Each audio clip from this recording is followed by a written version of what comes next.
បាទសូមជម្រាបសួរពុកម៉ែយាយតាបងប្អូនទាំងអស់គ្នាផងដែរបាទវិលមកជួបគ្នាជាបន្តទៀតបាទជាមួយនឹងប្រភេទវីដេអូកម្សាន្តនៅតាមតំបន់ផ្សេងៗពី Channel SB Report ផងដែរបាទ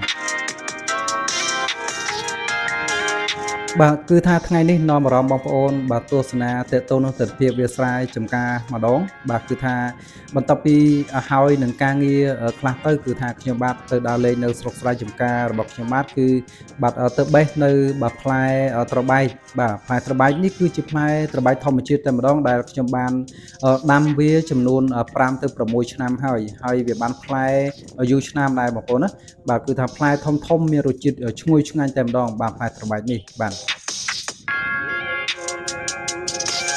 បាទសម្រាប់នៅតាមស្រុកស្រែចម្ការរដូវបាទខែគេហៅថាសម្បូរទឹកភ្លៀងសម្បូរទឹកជំនន់នេះគឺមានបាទបន្លែស្រស់បាទក្នុងនោះក៏មានបាទផ្កាស្នោបងប្អូនណាបាទផ្កាស្នោធម្មជាតិបាទឈ្ងុយឆ្ងាញ់តែម្ដងបាទដោយខ្ញុំបាន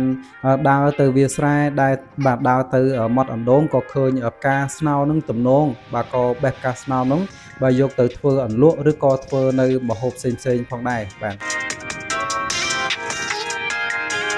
បាទសម្រាប់រដូវខែបាទខែវស្សាឬក៏បាទក្នុងខែ10នេះបាទស្រូវរបស់បងប្អូនប្រជាកសិករជាប្រភេទស្រូវធ្ងន់ឬក៏បាទស្រូវវស្សា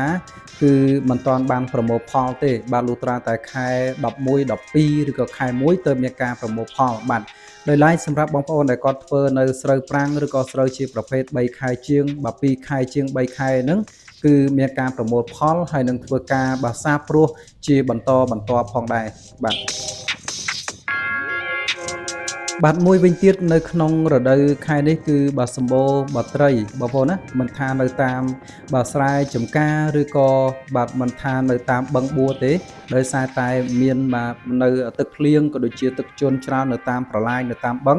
បាទធ្វើឲ្យបាទត្រីស្រែត្រីបឹងហ្នឹងគឺឡើងនៅតាមស្រុកស្រែចម្ការ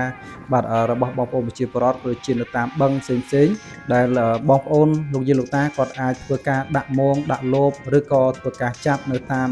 បាត់ប្រឡាយឬតាមស្រែផ្សេងៗផងដែរបាទ